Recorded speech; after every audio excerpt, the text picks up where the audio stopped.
So here we are, guys. Another in the box with this week. We have ChazDCFC. If you can't work out for yourself, Derby County Football Club fan. Chaz, Twitch streamer, does some stuff on Facebook as well. Regularly doing Pokemon streams and a variety of other things, a bit of Fortnite. And you were also saying you're currently playing, Chaz? Fallout 76. Fallout 76, an absolute belter of a game. So guys, if you haven't done, his link will be underneath him. Go check out Chaz. But for now, Chaz, how are you? I'm all good, thanks, mate. Yourself? I'm very good. I am very good. So standard 5 questions. For those of you who've seen before, we will go through, we will ask Chaz the 5 questions that everybody gets asked, and we'll have a little look at what he says and his thoughts and opinions on basically his football history. So, number 1, Chaz, what is your first real memory of football? My first real memory was, I'm sure I was about 6 or 7 years old, and I went to watch Derby with my uncle play against Arsenal at Pride Park. I believe it was the second season we moved to Pride Park. Right, okay. I think we won the game 2-0, but I can't be 100% sure on the result because obviously being that young, I was more into the game and shouting and all the screaming more than the football. That's my first ever memory, and since then always been a Derby fan and now season ticket holder, and can't wait to get back to the games. Brilliant. Yes, no, it'll be good. It'll be good. So that season, I'm trying to think who would have been around and about at that time. I'm guessing it was after the days of Francesco Baiano and people like that, was it? Yeah, it was kind of like the end of those. I'm sure it was more Powell. Yes. Ravanelli might have been there. That might have been a bit earlier, though. Okay, yeah. Okay, yeah, I forgot Ravanelli had gone there for a season. Yes. Yeah, cool. Okay. Nice. I remember Derby being at the baseball ground. I remember them having some absolute belters of players and then getting relegated and it being a real struggle for them for a period of time. So, but getting back up, and then they kind of teetered around the championship playoffs for a number of years without making that real next step, have they? Yeah, it's been a struggle. There's been a lot of stuff behind the scenes that with one of the ex-owners or CEOs or whatever, and that's kind of those contracts now have kind of put us in this bad position where we are now.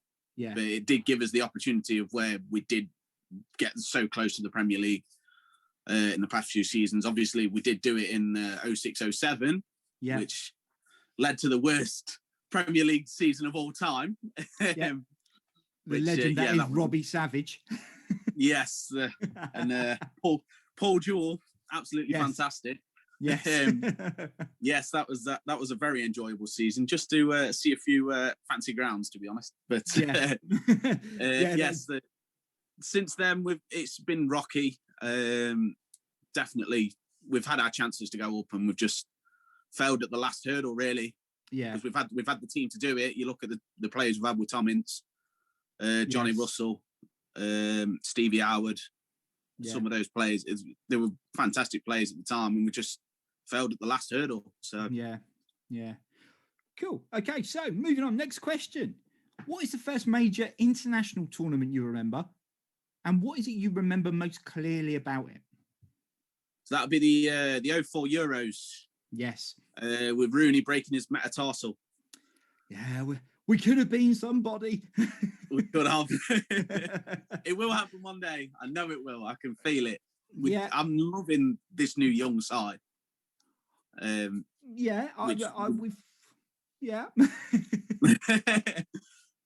doesn't look like much, but honestly, seeing the players, obviously having Mason Mount a couple of seasons ago and seeing how well he's progressed, he is going to be some player in the future. Honestly, I've never seen such a good player in a Derby team for a long time, and that is definitely, you can see something is there.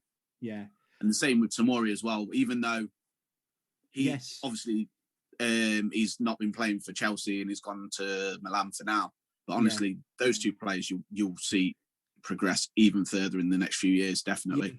Because they were both at Derby the season that Villa beat him in the playoff final, weren't they? That's right. Yeah. Yeah. Okay.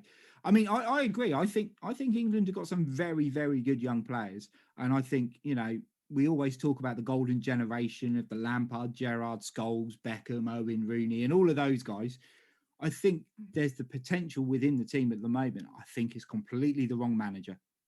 I think Mason Mount, as you said, I'm not Mason Mount's biggest fan, but I think part of the reason I'm not his biggest fan is because England keep playing him as a number 10, and I think he'd be better, deeper, taking more control over the game and alongside a defensive midfielder where he can sort of be more box to box, work a little bit more and keep the ball moving. Whereas when he's up as a number 10, I don't think he links with the striker enough. And I don't know. And I think he likes to keep things simple. He plays simple football, effective, but simple football. And I think sometimes in that position, you need someone who's going to be a bit more expressive. Definitely. And I think, well, as I say, I've seen him in obviously at centre attacking mid and in centre midfield.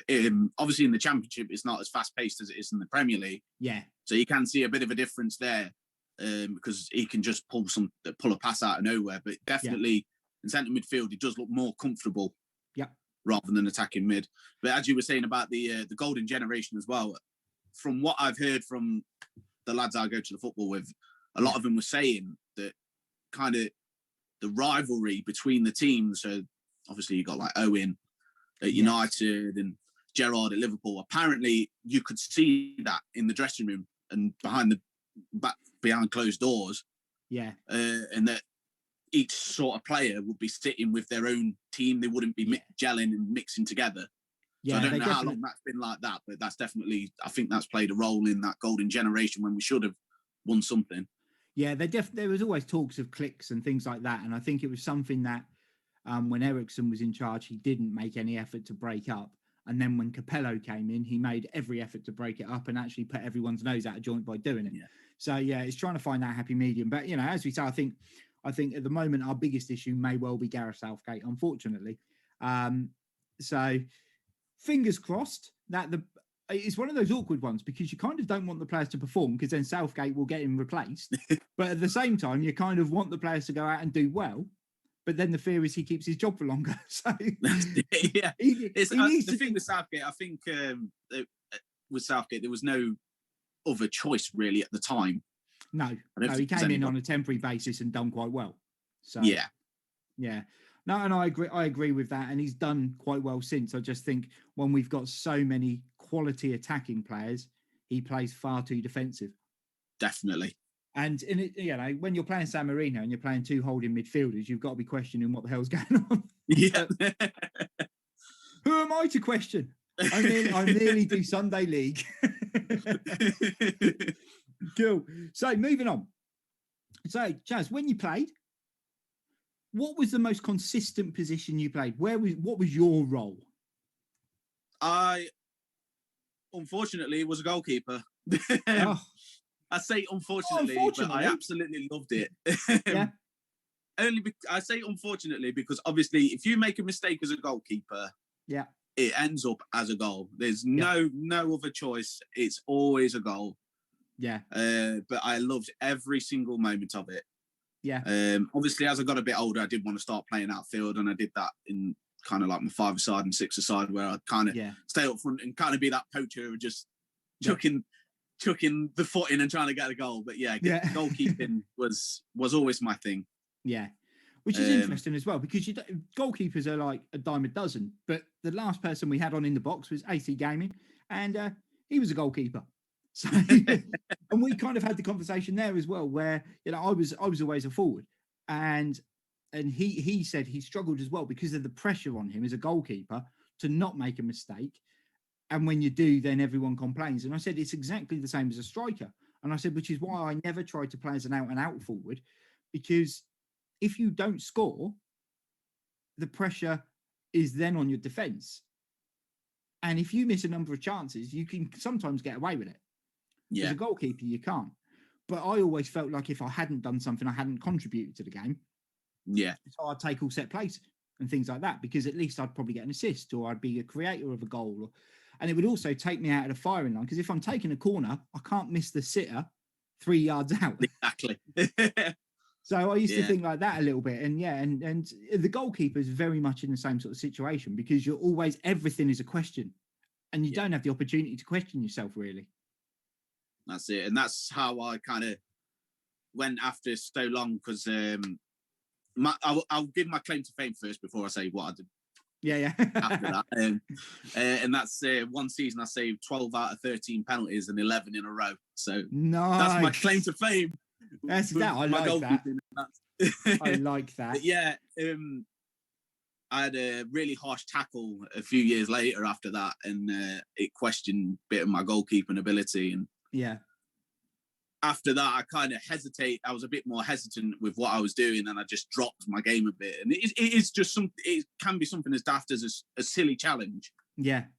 That it makes something click in your head, and you shouldn't let it get to you. And it's the same with the forward, isn't it? Really, if you miss so many chances, you start to get onto you, and you're like, "Oh, I need to score," and it just keeps going. And you find that goal drought, don't you? So yeah, and as I say, you know, I had to change what I was doing. I mean, I said numerous times to people on the channel and things like that. No, I snapped my medial ligament when I was 18, and that basically killed my game. And I had to rebuild myself to play slightly differently. But you're right. I would say I didn't play properly. I played maybe 2 years, but with mates at a ridiculously low level to where I'd been playing. And I would say I didn't really play properly when I left. When I moved away from Reading, I didn't play properly for about 3 years. I played in a couple of five-a-side tournaments and things like that, but I was so worried about causing more problems. So yeah, it does make you question everything, and you know, it's one of those where you don't want to get injured again. You don't want to let people down. You don't want and everything. It just spirals, doesn't it? So yeah. No, I completely get that. I completely understand that. Okay, cool. So, goalkeeper Chaz. So, if you could have done one thing that would have improved your footballing ability, what would it have been? It actually probably wouldn't be anything on the goalkeeping side, apart from that eyesight, because that obviously got worse. That's why I wear these now. But it was actually when I was playing 7-a-side, and the only thing I do regret is that I sprinted the pitch, and it was like a half-court pitch. Yeah, sprinted it in like 5 seconds, literally the fastest I'd ever run, and I twisted and tore my MCL. Yeah. And that was the only thing I'd say is hindered my ability of football, because obviously, as I said before, the hesitation of trying not to get injured again. Yeah. And obviously just the rehabilitation not going as great as it should have done. That is the only thing I regret, is just that decision of making that run as fast as I could to get back to getting goal when I just shouldn't have done it, really. Yeah. When I knew that there was better players at the back anyway, and I just went for it anyway. Just saw panic. Yeah. No, that's fair. I mean, yeah, as I say, my MCL was not good, and 3 ops since, or well, 1 at the time and then 2 more since, and you know, you're constantly fighting a losing battle when you get to that point. And as you say, you know, everything just, you know, you look at it and you think, well, actually, I wish I hadn't have done that, because things would have been a little bit different. And I'll probably still be enjoying it a lot more as well. Definitely. Okay, so moving on to the final question. Which 5 key attributes do you feel should make up the ideal modern footballer? I'll start with speed.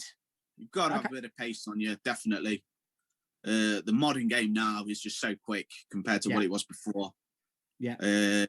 Which leads me on as well. Balance as well. You've got to have quite a good balance, because if the pace and balance is what you've got to stay on your feet. You've got to keep moving, and having that balance is just, you can make sure you hit the ball right. Because if you're off balance, that ball can go anywhere nowadays. Of how light and how different it is with the football nowadays. Yeah, I would say there's a hell of a lot of forwards playing in the Premier League that don't seem to have a huge amount of balance. Definitely. I mean, I look at Martin Waghorn every week and thinking his first touch is awful because he's so off balance every single time he touches it. Yeah. And that's why the ball always ends up in the stands, and why probably he's had his worst season so far.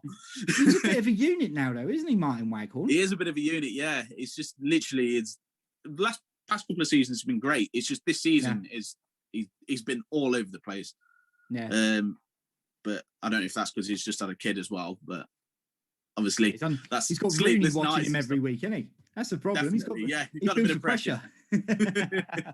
Cool. So speed and balance. Speed and balance. You've got to have some natural ability anyway. Looking like Ronaldo and Messi, you've got to have something like that. You've got to have a bit of skill behind you. Yeah. Okay. Just natural talent. Okay. So a bit of skill. Yeah. Yeah.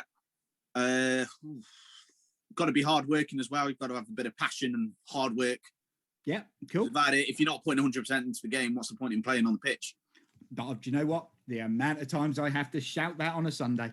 If you don't have that heart and passion on the pitch, just no point you being on it. And I've seen it this season with Derby, like just a couple of players. I mean, I've seen it a couple of seasons ago with Tom Lawrence. It looks like his heart isn't in the game.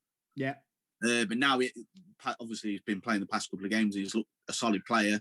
Yeah. But then there's also players that you think are working hard. Like I went on a podcast previously with another guy, and I says Dwayne Holmes looks like the solid player, and apparently he's completely different in training and just doesn't work hard or anything. So, manufactured a move away from Derby. So I'm not happy with him. Right. Okay. Fair enough. But yeah. So. Hard working, definitely, and obviously passion. You just got to have a bit of passion for the game, haven't you? If your heart's not in it, there's no point you being on the pitch. Yeah, no, that's fair enough. So, pace, balance, skill, or we'll go technique. Let's go with technique. Yeah, that then covers it a bit more. Technique, hard working, and passion. Yeah, like it. So we've got a quick guy who covers a lot of ground, and when he gets knocked, tries to stay on his feet. Because I'm happy with trying to stay on your feet. Yeah, that works better than a lot of them. That is fantastic, brilliant, Chaz. It has been an absolute pleasure talking to you. As I said, guys, if you haven't already, drop over to ChazDCFC. As I say, on Twitch and on Facebook. The link to the Twitch page is underneath here. But for now, we will go back to me in live time. Cheers, guys.